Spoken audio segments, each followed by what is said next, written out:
Hi, how are you? I'm good. How are you? Good, thank you. Good. So far, we have Loretta and Shirley. But you can't, Shalamit, Okay, great. Shalamit and Loretta. But I don't know that you're going to be able to see them, but because they have to stay distanced, but they can hear Can you. all right, can you move that chair that is to your right, that chair? I'm still kind of expecting Lynn and Now, Gloria here. now I can see her. Okay, Lynn and Gloria might still be coming too. Okay. Here's Amanda. So what I'm going to do is, hey, Amanda. Hi, Shalami. I'm going to, I forgot to do it last time. I'm going to record today's session. Okay. And then I will upload it to.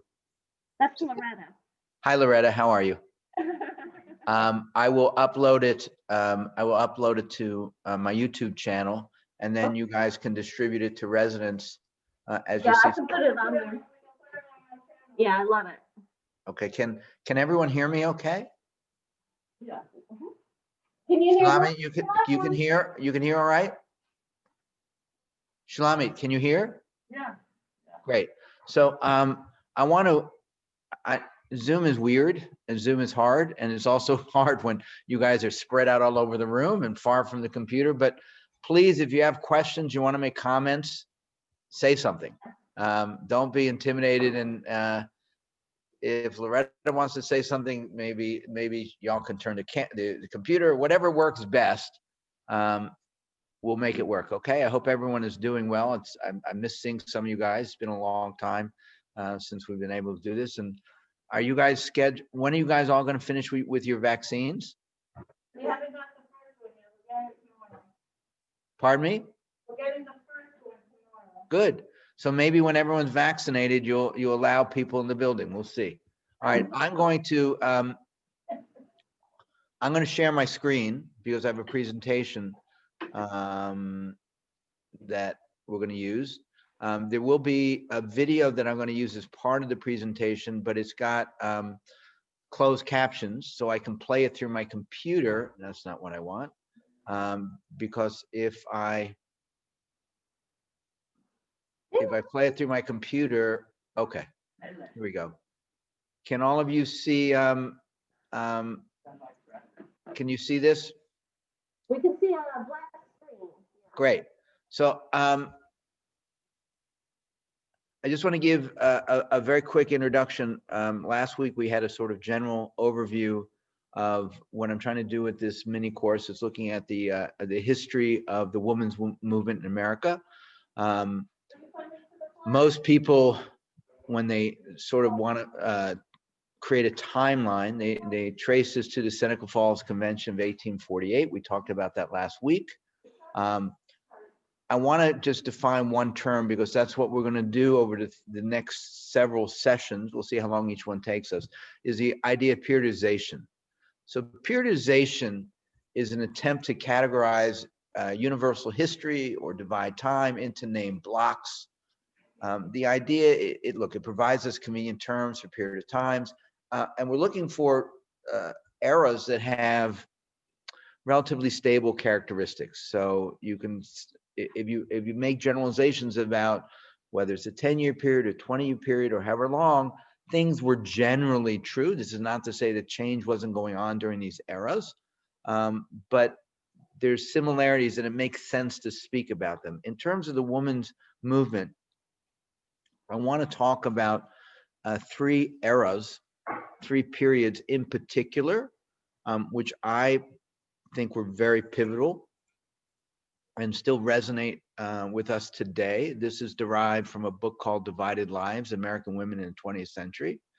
It's a wonderful book for those of you who like reading and those of you who are interested in this topic and want more information. I'd recommend it strongly. So we're going to look at 3 periods.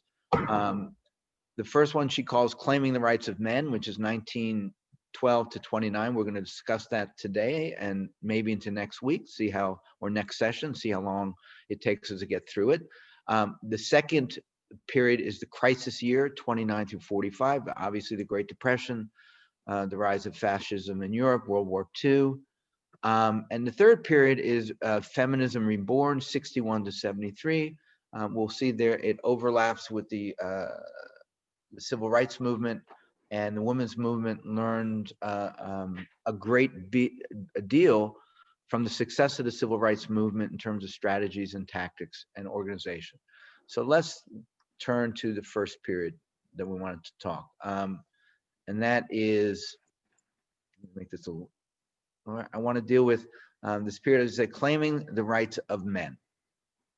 Okay. So here are the key questions I want to deal with today. And frankly, they're the type of questions that resonate for each of the periods we're going to look at. The first being, what were the key issues facing the women's movement during this era between 1912 and 1929? Were they different from those discussed and debated at Seneca Fall, which is the beginning of the movement? And then lastly, are they different from the issues regarding women's rights being discussed and debated today? I think you're going to see that some of these issues which were debated during those periods were debated at Seneca Falls are still being debated today, which of course begs the question, why haven't we resolved some of these issues? So those are the three meta questions that we should have in the back of our minds when we're looking at this. So let's take a look at the first feminists. So around 1912, the suffrage movement began to include a new breed of women. They call themselves feminists. All right.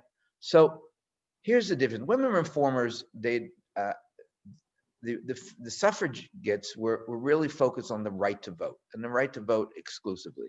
These new reformers, these new quote unquote feminists, they wanted to change the discussion. Up until this time, more or less, women reformers were emphasizing, discussing women's duties. The new feminists stressed women's rights, and I think we can all readily understand the difference. So intent on liberating themselves from every kind of sex discrimination, these new reformers wanted freedoms that men took for granted. Okay, and today we do take some of these freedoms for granted, but I've always been fond when I've taught this in school, and even talking with my own daughters as they grew up, pointing out to them, and both my daughters are very successful professionals, say to them they had, their mother had challenges that they didn't face, and my wife had challenges that their grandmother didn't face in terms of trying to not just have a job, but have a career. So these new feminists, these first feminists, they weren't satisfied just with getting political power. They wanted to rethink, reconsider, redefine, as it were, womanhood and all the ways in which they viewed society as constricting them and limiting, putting limits on their lives simply because of their gender. As Marie Jenny Howe said, feminism was woman's effort to break, quote unquote, into the human race and to gain the whole range of activities that men enjoyed. And again, I think we take things like this for granted, but in 1912, when all the discussions had been simply giving women the right to vote, this notion of expanding the struggle into rights, what we might consider today basic human rights, was a new spin. We intended simply to be ourselves, not just our little female selves, but our whole human selves. And I think that's the type of language that we will see resonating in the crisis years, 29 to 45. We'll certainly see it in the 61 to 72 period, and after, even into our times. So as these first feminists were struggling to define themselves and define and seek out appropriate roles for them as women in all aspects of society, there was pushback. Some pushback being more hurtful than others. Again, this is not anything particularly new. Those of us who've been alive several decades, we've seen this, I think, through the course of our lives. As one college-educated woman complained during this era, our families make us feel like murderers rather than joyous adventurers. Powerful quote, I think. I'm going to make the screen a little smaller so you can see the whole cartoon. These are I put in some editorial cartoons from this era so you could see and get a feel for the type of pushback they were getting. I don't know if you can read the captions. This hen, it says votes for women across her breast, says, "Set on them yourself, old man. My country calls me." All we're seeing is a black screen. We're not seeing. You're not seeing this image? It's not no. It's just a black slide. Huh. Hang on. It's like your first slide. Are you seeing words here? No. You're not seeing any Here words? to the left, there is. I can maybe click on them. No, it's not letting me. Hang on a second. Do you see anything different now? We see an arrow now. Oh, now we do. Yep. Now it's up. Okay, so let me, It says turning inward. okay. That's the slide that's up. Okay, so I don't know why this is important to know. So I thought you were seeing everything I was sharing with you. So let me get to this point in the presentation. I was running it through my website, and obviously that wasn't. There we go. Perfect. Yep. Okay, so hang on a second. That's because I'm standing. All right, can you see it now? Yeah. Great. I apologize. Look, whenever I think I'm sharing something, if you see black screens, you need to tell me, please. Okay. So here you see the hen is saying, "Sit on them yourself, old man. My country calls for me." And the rooster saying, "Why, ma, these eggs will get all cold." And the caption is suffragist feminist ideal family life. All right. So the cartoon is trying to portray women's choices as binary. You can either deal with your family, you can have a career, you can't do both. And we hear sometimes that sort of debate going on to our days. Here's another illustration. You see the sign they're painting, vote for celebrated man tamer. And you see this woman berating her husband with the baby. The age of brass. Or the triumph of women's rights. Okay, you get the sense of what the mainstream thought of these women's activities. This is from Harper's Weekly. The caption says, "Oh, save us, Senator, from our selves." Hey, are you taking questions? Let's talk about the first feminists again. These first feminists came to understand that their fight for equality did not end at the ballot box. Again, in hindsight, this seems obvious to us. For example, Charlotte Perkins Gilman believed that women should be free to choose their work without regard to sex and regardless of whether they were married or mothers. It's important to point out at this time, not only were certain fields closed to women employees, but if you were a married woman, you couldn't work in certain fields. Okay. And so Ms. Gilman was saying, look, we should be able to do what we want, regardless of whether we're married or not, regardless of our gender. As she so eloquently put it, until mothers earn their living, women will not. Again, another powerful statement, I think. So these women were convinced that making way for wife and mother would require some fundamental changes. They wanted to be able to simultaneously have both roles, and society was not yet ready for that. So what would have to change for this to happen? First, society would have to accept the idea of married career woman. The idea that a woman can have a career and still take care of her family. Again, still debated to this day. Second, marriage would have to be modernized through a combination of cooperative housekeeping and the relegation of such tasks as cooking, laundry, and childcare to professions. So this too is a challenge today when you have both parents working. Who cooks, who shops, who cleans? Do they share it equally? Do they farm it all out to a housekeeper or a maid? These are not new questions. But you understand they're fundamental questions. If both parents are not going to be home full time, they have to figure these things out. And up to this point, all these things, cooking, laundry, childcare, they were the women's jobs. So let's talk a little bit about what really started the process, so to speak, winning the vote. Can I ask you a question? Yeah. Yeah. I'm sorry, you have a question? Yeah. Now, starting in 1912, or before 1912. I'm sorry, Lynn, you have to speak up. I can't hear you so well. Before 1912, in New York, women did not have the right, married women did not have the right to own their own property. I'm sorry, I apologize. Your mic in there is terrible. I can't make out. I heard something in New York before 1912, women didn't have the right to do. Own their own property. Okay. I think the mic is on that machine. All right, go ahead.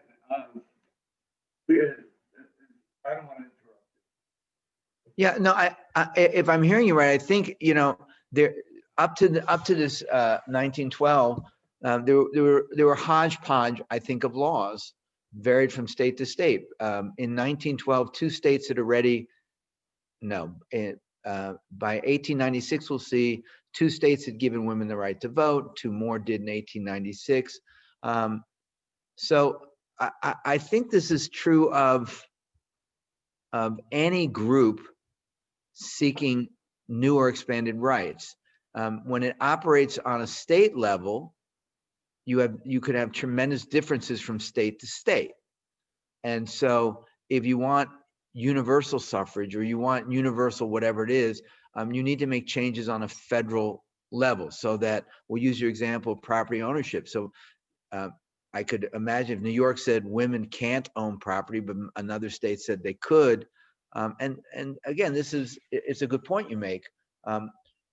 It illustrates the need, I think, in large areas of the law to have federal standards that apply equally to everybody, as opposed to having a patchwork of state laws that vary from state to state.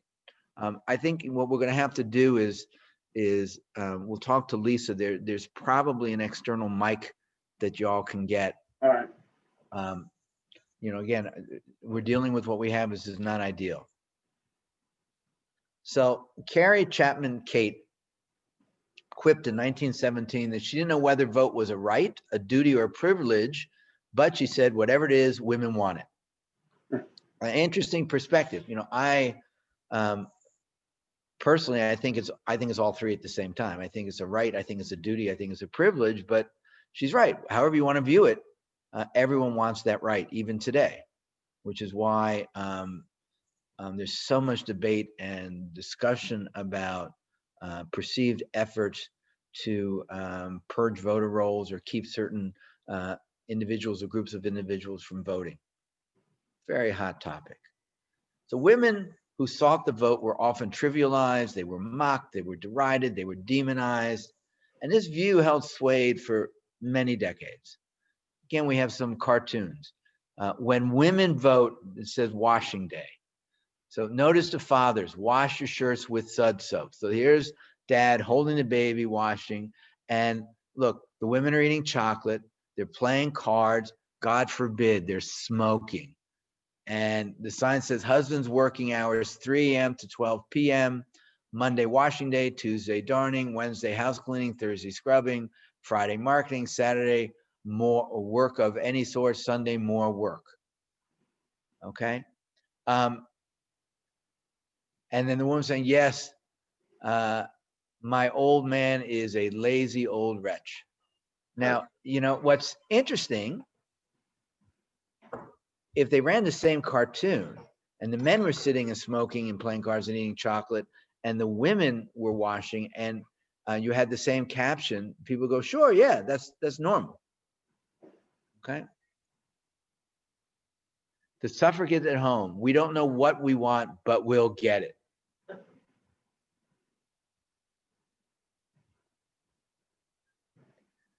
So their sacrifices of these early suffragettes, these early feminists, I think are far too frequently overlooked and ignored. And so I call this part of the story of our mothers and our grandmothers. Because they were they were the people in the front line. And you know, who would have thought it possible? So this you may, you know, when I taught students didn't know these facts. Adults tend to know. You know, did you know it was not until 1920 that women were granted the right to vote at the polls? So I want to share with you a short TED Talk video. It's got closed captions, so it doesn't matter that you can't hear the narrator because you'll see what the narrator is saying. So let me open this up. Can you all see this new screen? Yes. Okay.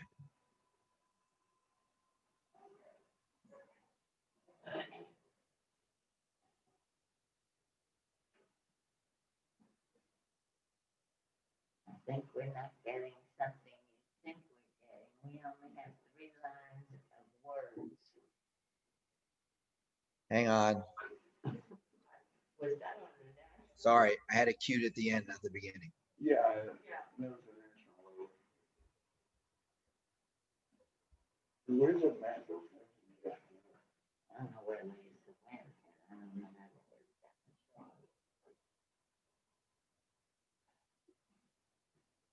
He said something about not hearing. Yeah. I need to go get it. Can you see her?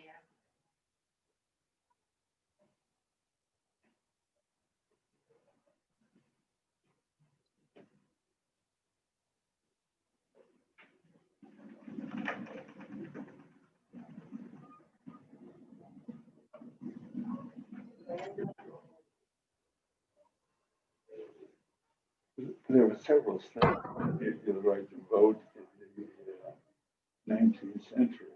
Wyoming was way They back. walked down in the street and they had a parade of women who were mad. And they kept doing it. Their husbands told them not to. And then some of their husbands started. What's wrong with that? Well, he can't hear us. Oh, he can't hear us Yeah. now? Huh. It's a picture that should be. Lisa, is there a problem? Lisa? Can you hear me? Yes, is there a problem? No, they said you couldn't hear them, so. Right. I told them, here's the challenge with videos. Uh-huh. If I play the video, you can't hear the sound. Oh, okay. All right. So now, if you want it, that's why I use this video. It had sub captions. Yes, uh-huh. Right. We can see, he can hear you, yeah. We can see the sub caption, but we can't see the video. It's on a black screen with white words. Okay. This is so frustrating. All right, Lisa, I am going to, hang on. All right, Lisa, you see the chat function Um, at the bottom of the screen? You see yeah, chat? yeah. All right, I just sent you in chat the link to this video. Look over. Look at this big. Do you I gotta see? look here to see what I'm doing. Yep, now it's up. Do you want me to hit play? If you click, yes. So why don't you play? It's about 4 minutes long. Why don't you play the video for the folks in the room so they can see it, and then let me know when it's done, and then I'll continue with the rest of the presentation. Okay?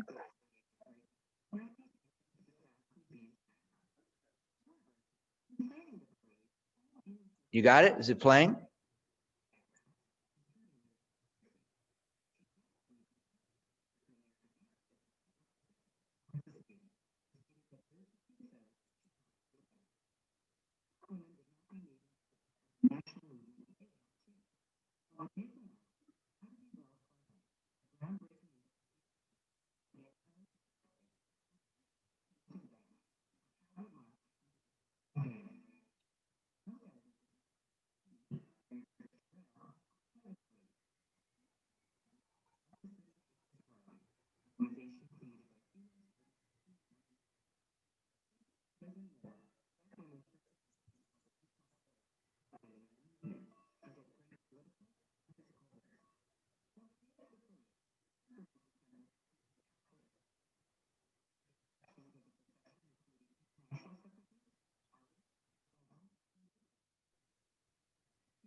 Lisa, is the video finished?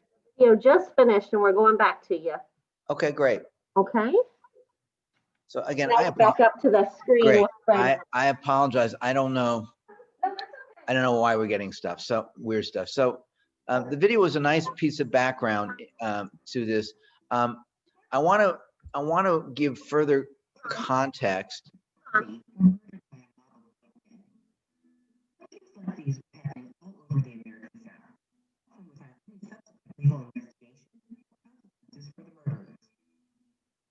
Oh my God. What's the matter, Lisa?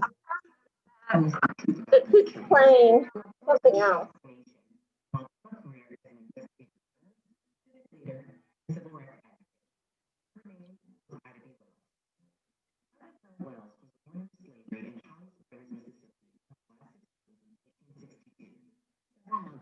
It continued to play. It continued to play, and I can't get back to turn the video off. Are you what? The video, so just I'm looking just at close, you, but it won't let me out of you to go back to a different screen unless I leave. Okay, can you try it? I've stopped sharing the screen. See if Okay, you can just just close the window with the video that's playing. there it is. Yep, I just couldn't get to it. Okay, do you have it now? Now I can. Yep, now I can. Yep, there we go. Okay. Okay, I now I forget was able when to. when I share my screen, I take over your screen. Apologize. Okay, yeah. Okay, so that now I got it off, so it's not playing anymore. We're good. Okay. Okay, and do you see this the slideshow I've got? Yeah, further- it's just words. There's no picture. It There says isn't. That's right. further- Right now, there's just words. All right. So Okay. Yep. to good. give further context, because I like that video, it gives a good background. But to give further context, I want to look more closely at one incident in particular that sheds a lot of light on what was going on in the struggle for women's right, in particular for the right to vote.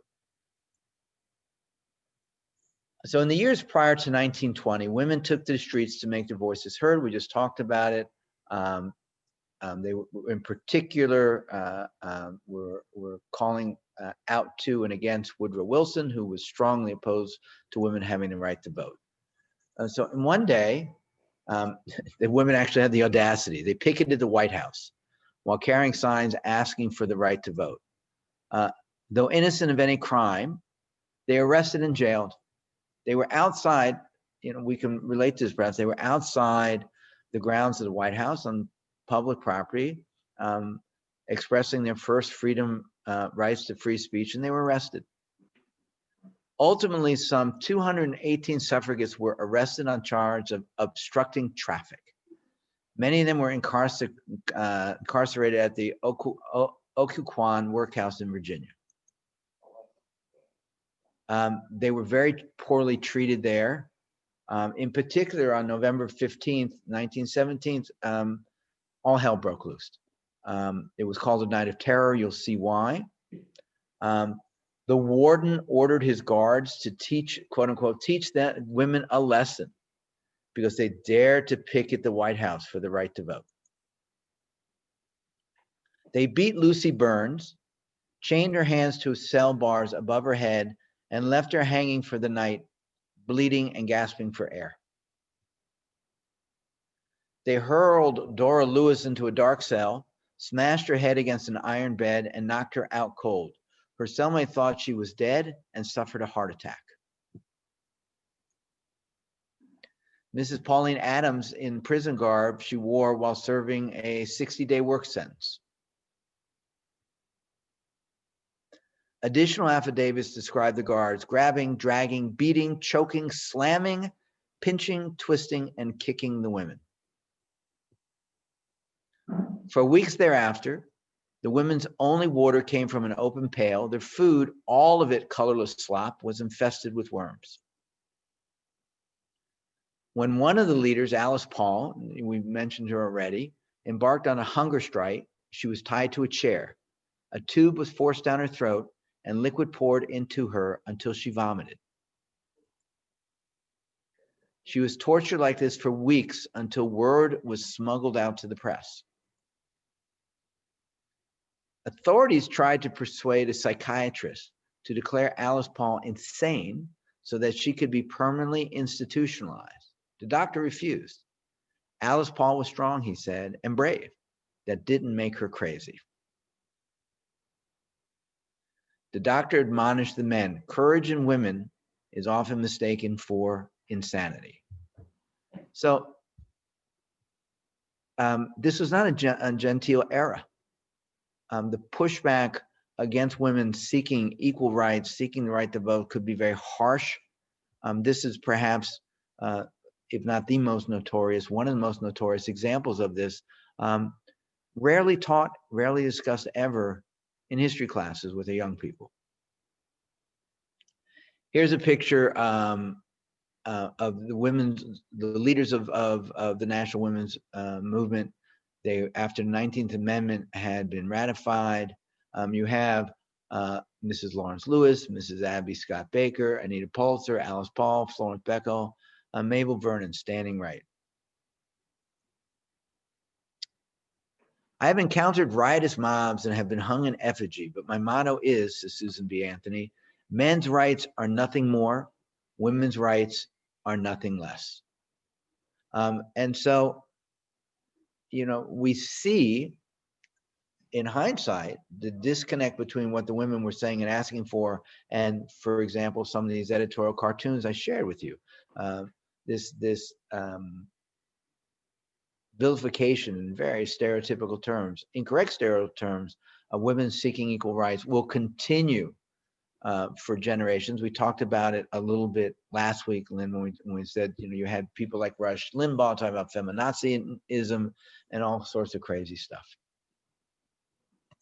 This, by the way, is the 19th Amendment. The rights of citizens of the United States to vote shall not be denied or abridged by the United States or by any state on account of sex. And we read it today, and I think we're all kind of shocked that this would have been so controversial 100 years ago. So let's talk a little bit about the aftermath of the 19th Amendment. Despite its ratification in August 1920, not all women gained the right to vote. Regulation of franchise remained a state matter, and states could still deny or limit the possibility of voting for reasons other than gender. This, by the way, this continues to today, meaning the election that just took place in November, the presidential election and the election for members of Congress are governed by federal law. But the hows and wheres of elections for state officials governor, the House legislature, the state secretary of state, et cetera, et cetera, et cetera. Those are all governed by state law. So you can imagine, and we do have, to this day, differences in what federal law calls for and what state law. So for instance, a good example, the states that are pushing for voter ID, federal law doesn't require that, right? So if I'm in a state that requires that I produce a driver's license to vote, they can't deny me my right to vote for president. They may be able to deny me my right to vote for governor, but they can't do it for president. Only the South held out in the ratification process, fearful that women's suffrage would jeopardize not only subordination of women, but also that of blacks. Male legislators in most of the South declined to join the rest of the country in granting women recognition as political beings. The problem is, the reality is, the 15th Amendment gave black men the right to vote. And the 15th Amendment was ratified and passed in 1870. So black men got the right to vote long before women of any color did. And white women were getting more, I guess, press. And so the South said, "Oh, if we let the white women vote, we're out of excuses for not letting the black men vote." So, Well, the black men aren't voting in the South. again, Lynn, I'm sorry. Can you speak up a little bit? Black men were not voting in the South anyway. Can you try coming closer to the computer? I'm sorry, I couldn't hear you. Black men were not voting in the South, even though they had the right to vote. Oh, for sure, for sure. That's a whole nother long discussion, especially in the South. And that's an example of state laws taking place. The literacy test they put in place, the poll tax was only ruled not only ruled unconstitutional. There was an amendment passed in the 1960s banning poll taxes. Right. And the tests were just completely random. If you saw the movie Selma, which is a very realistic recreation of what went on in Selma. In the beginning of the movie, Oprah Winfrey plays a woman trying to go in to register to vote. And she'd obviously been there before. And there was a question about how many county seats there were. And she answered them. And he said, "Great. Now tell me the name." There's 156 counties in Georgia, more than any in the country, which is a holdover. We have so many countries because it was put in place to diminish the blacks' rights to vote and their ability to put members into elected positions. And he said, I think, "Great, 156. Tell me the name of each one and the county commissioner of each one." They can make up rules at random. There's nothing they can do. So let's talk about the differences, the irreconcilable differences. So suffragettes and anti-suffragettes alike had predicted if women won the vote, they would transform American politics. Some changes were evident, right? You had the election of Chicago's first black alderman, the voting out of office of anti-suffragette senator in Massachusetts. More broadly speaking, women followed the lead of the League of Women Voters. They worked to educate the electorate. They worked to make more democratize politics, and they pressed for reform legislation.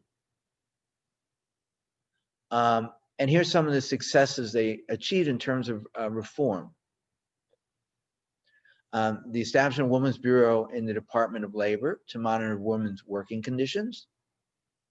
By 1925, 20 states had passed laws admitting women to jury duty. Some people think about jury duty as an inconvenience. It's a right, it's a privilege. I tell this story often. Years ago, I was called for jury duty and I didn't get picked. And there were 60 people in the room. At the end of the process, a man stood up in the back and he said, "Your Honor, may I say something?" And she said, "Sure." And I paraphrased, and essentially what he said was, "I immigrated to this country from wherever. We didn't have such things. We didn't have free trials. We didn't have this. And I am thankful for the right and the privilege to stand in this room and be considered to serve on a jury," right? Some states had passed equal pay laws, which was way ahead of its time. When in response to demands for protective labor laws, all but 4 states limited working women's hours. 18 states prescribed rest periods and meal hours, 16 states prohibited night work in certain occupations, and 13 had minimum wage regulations. Now, I will tell you, some of this backfired in the sense that they wanted to protect women, but they put limits so they can only work during daytime hours. So it kept women from getting certain jobs. So some of these were an example of the law of unintended consequences.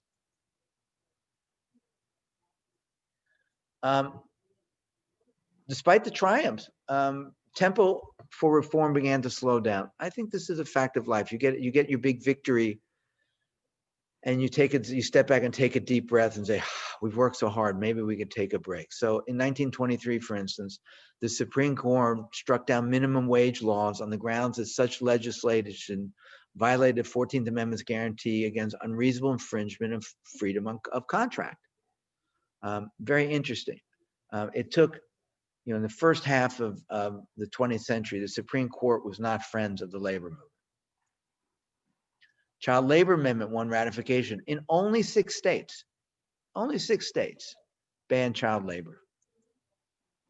The campaign to give women the right to serve on juries just stopped. They had some victories, but then it ground to a halt. So one of the explanation given, and I include it because it seemed reasonable to me, is this. For several years, the threat of a woman's vote had pushed laws of special interest to women through Congress and as well as state legislatures. But by mid-decade, it was clear to the people in power that women were not voting as a separate bloc, but they were voting like the men in their families. Today, in the past 2 elections, for instance, 2016, 2020, the national election, there was a lot of talk of women's blocs and a lot of analysis of a women's turnout versus male turnout and different voting patterns. That wasn't manifest. Women were not voting as a bloc. A second explanation focused paradoxically on the success. Right, the struggle to win the right to vote helped, and they set aside whatever underlying divisions they had, whether it was ethnicity, class, race, religion. Okay, once you don't have these, once you don't no longer have a common enemy, the differences crop up. It'd be interesting to see if a news addict that I am. I'm reading about the speculation, what's going to happen to the Democratic Party on the national level now that when Biden becomes president and they'll no longer have the common enemy in Trump. Will they tear themselves apart or will they remain unified? So here, once they won, the division started resurfacing. As Anna Howard Shaw noted, suffrage was a symbol, and now you lost your symbol. There's nothing for women to rally around. It's a good argument. It's a good argument. Third explanation involved the fear of communism. In the aftermath of World War I, the Bolshevik revolution in Russia, you had right away very strong anti-communist sentiments throughout the country. There was fear of a Bolshevik revolution, and you thought, the women are going to be Bolsheviks. They're going to be communists. Or, think about today. Those who wanted to label the Democratic Party as socialist.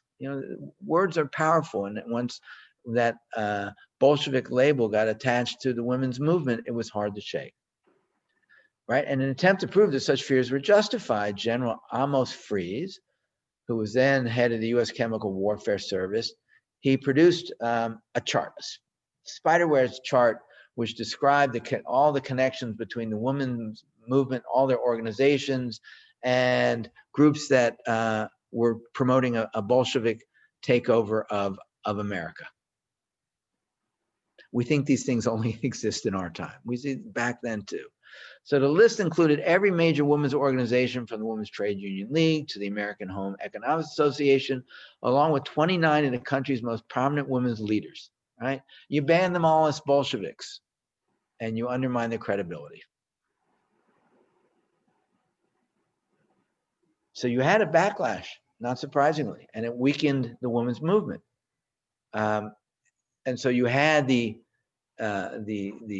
label of Bolsheviks hovering over them.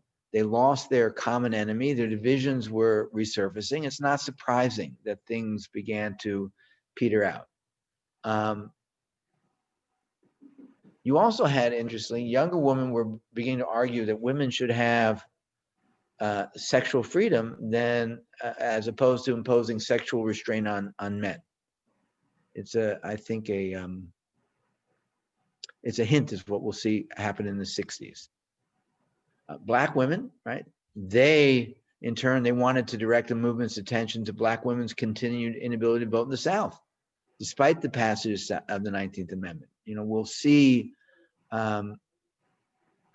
students of the civil rights movement see that also, that some of the prominent civil rights organizations began to splinter over differences between the Blacks and the whites. Now, you had another area of what I call irreconcilable differences, and these are the laws that were intended to protect women's rights. And so it became hard to determine which laws were genuinely intended to protect women and which laws were put into place as a way to limit or discriminate against women. Here's an example. Maximum hour laws defended by reformers as protecting women's health could limit their opportunities. So if you could only work by law 30 hours a week, there's a lot of jobs you can't get, right? Some states said women couldn't work as legislative employees because such jobs necessitates work during very long and often unseasonable hours. You know, that's not targeted women. We're looking out for their best interests, right? Laws prohibiting night work. Oh, you can't let women out at night. Oh, it's dangerous. Oh, you know, it's immoral. It's scandalous. Okay. And other jobs you couldn't get. And so maybe people pushed it with legitimate concerns about women's safety. Maybe they pushed it as a way to limit women. We don't know in hindsight, but it cut both ways. According to Harriet Stanton Blatch, in many highly paid trades, women have been pushed into lower grades of work, limited in earnings capacity, if not shut out of the trade entirely by these so-called protective laws. And look, I'll just, as an aside, point out something I think we're all familiar with. Those professions that were historically considered to be women's professions, such as teaching and nursing, for generations had much lower levels of pay because they were considered women's work. So in Blatch's view, people being protected were not women workers, but the men with whom they might otherwise compete. There's a great deal of truth in that. Now, arguably the most divisive issue that was confronting the women's movement during this era was the proposed Equal Rights Amendment that was advanced by the Women's National Party. Its proposed language was simple and straightforward. And some of you may remember it, and we'll talk about it. It passed Congress in the 70s, was not ratified. It failed to get a sufficient number of votes to become an amendment to the Constitution. This is what the ERA language said. Men and women shall have equal rights throughout the United States and every place subject to its jurisdiction. When it was reintroduced and ultimately passed in the 70s, it said equal rights under the law shall not be denied on account of sex. That was equal rights. Equal rights shall not be denied on account of sex.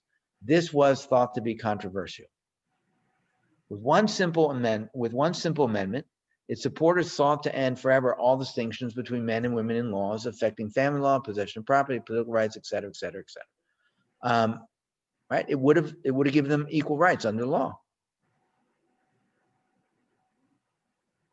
Interestingly, virtually every women's organization in the country opposed the new amendment, beginning with the League of Women's Voters. Reformers, right? Reformers were equally opposed, arguing that protective labor laws help far more women than they hurt because women worked overwhelmingly in female occupations in which they received lower pay and worked longer hours. So people thought it was unnecessary. You had the same sort of concerns that I think were voiced in the 70s and 80s against the Equal Rights Amendment. It'll eliminate any differences between men and women. We'll have women in the army. We'll have single gender bathrooms, all sorts of silly stuff. So the reformers who pushed back said you didn't need the Equal Rights Amendment. Said you're not getting anything. You've already got, but by the reforms we put into place, you got it. You don't need this law saying they're equal. Again, an editorial cartoon. How it would be if some ladies had their way. So you see, right, the men sewing and cooking and caring for the kids and their home, and the women are out gallivanting and having a good time, smoking.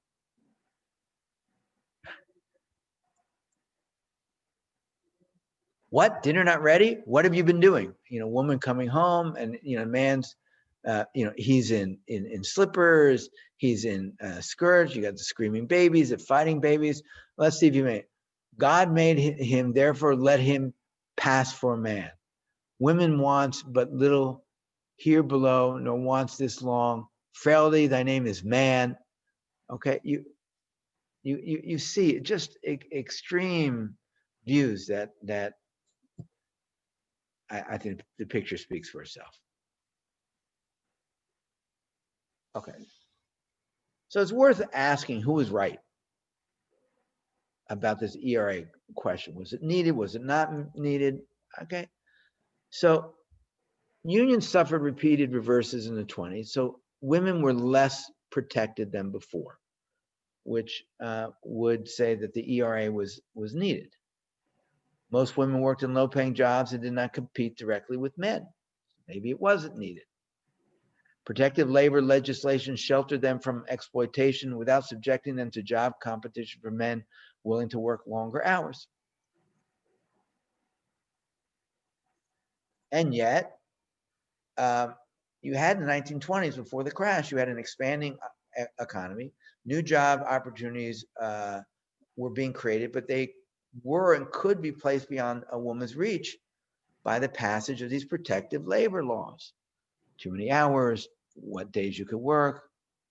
And in this expansion, there was a growing need. You needed clerks, stenographers, typists, switchboard operators, sales clerks. Leisure industry created jobs in theaters, bowling alleys, amusement parks. In other words, these were jobs women could have done, but they were not allowed to. So women made rapid gains in these fields and in banking and real estate, and newspapers trumpeted females first throughout the decade.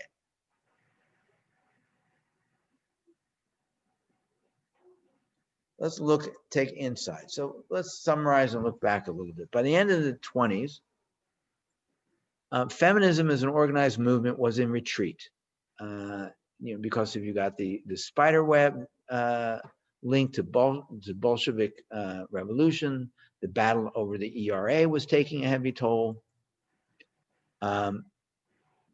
Interestingly, a few women were calling themselves feminists, especially if they were young. This is a cycle we see repeated in our time.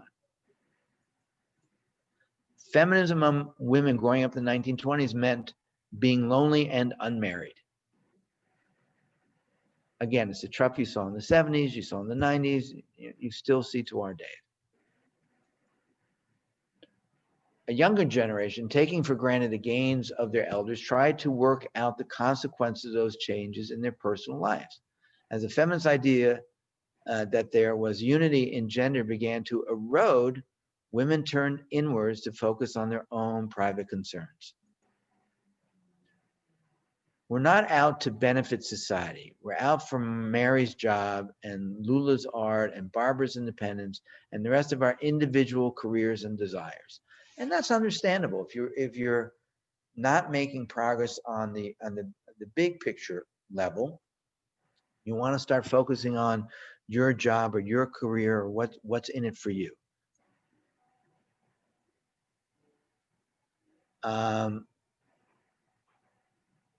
Now, the disagreements that erupted after they got their ultimate prize, so to speak, they won the right to vote, it didn't diminish a sense of solidarity with other women. And it didn't dampen women's enthusiasm for doing volunteer work. I mean, they wanted to be involved. They were looking cause to be involved. And the period between the two world wars marked the zenith of women's volunteer work. Then you had a small but growing number of wives. For them, leaving home meant going to work. Workforce figures for women overall rose only modestly in the early 20th century, from 21% in 1900 and 25% in 1930. But among married women, they doubled from 6 to 12%. So more women were working in 1930 than 1900, but much of the growth was coming from married women. By 1930, single women were only about half the female workforce, which is down from 2/3 in 1900, while the rest were either married, widowed, divorced, or separated. Okay, so you see the change in demographics for the women workers.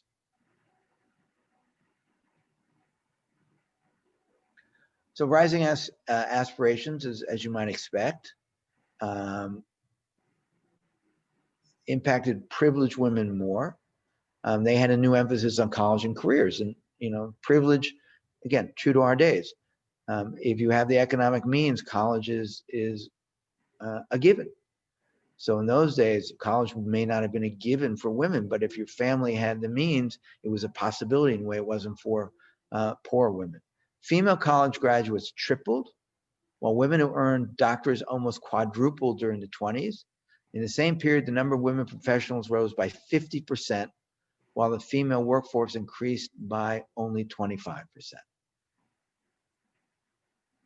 3 out of 4 women professionals worked in fields traditionally dominated by women, that is library, social work, teaching, but the remainder were finding new opportunities as journalists, editors, lawyers, doctors, professors, scientists, civil services servants, and businesswomen. Despite these changing attitudes, the proportion of married women at work remained extraordinarily low by today's standard. 9% in 1920, 12% by 1930. Much, much lower than what we have today. The only significant exception to this was Black married women. In 1920, 25% of Black married women in Detroit worked. 46% of Black married women in New York worked. Again, is it a reflection? Were there single households? I doubt it. Maybe more single Black women, but there were real economic factors that you needed 2 incomes.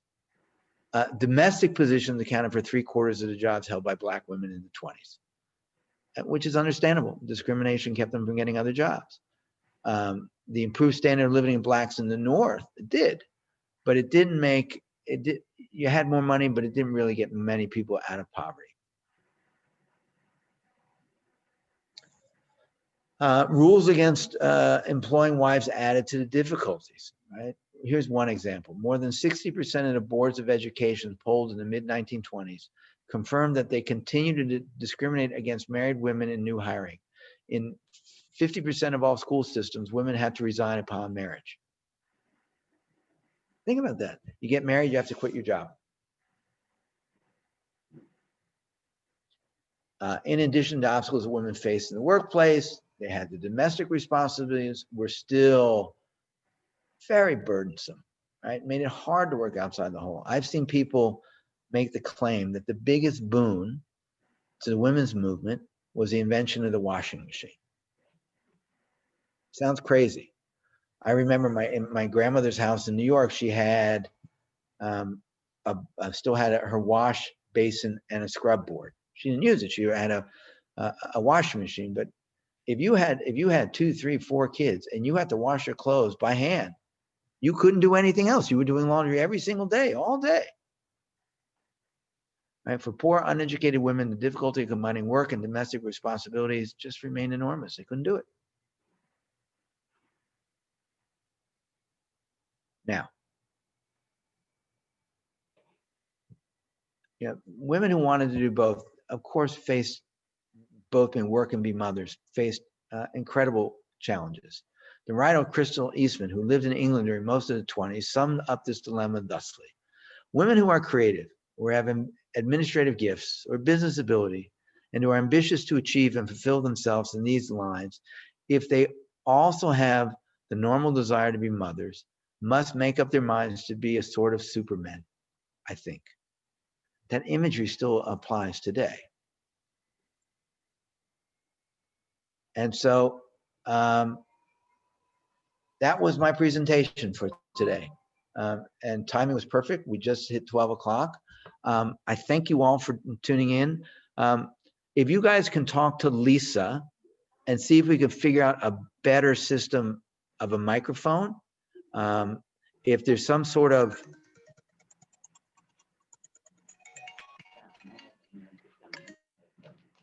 Yeah, I know that's if always. Lisa, if there's some, Lisa, if you can find some sort of external mic, because Lynn, I know had good questions Uh-huh. and I couldn't make them out, so I probably didn't answer them. Oh, okay, Those are- yeah. You know, because look, we've got the practical limitation. There's spacing, there's masks. Yeah. So I get it. I get it. So, you know, we'll keep trying to refine things and make this Zoom class better until everyone's vaccinated and Yeah, hopefully once we all get vaccinated, everyone, you know, I'll be able to have people come in again. right. That's my So hope, but I don't know, I might be dreaming, but that's my hope. starting tomorrow, I think. Yeah, we're starting tomorrow. Yeah, we Right. have part two.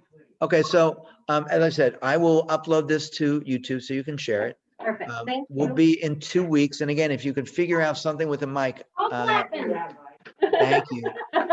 Have a good day, y'all. I'll speak to you in 2 Thank weeks. you. Bye-bye. Bye.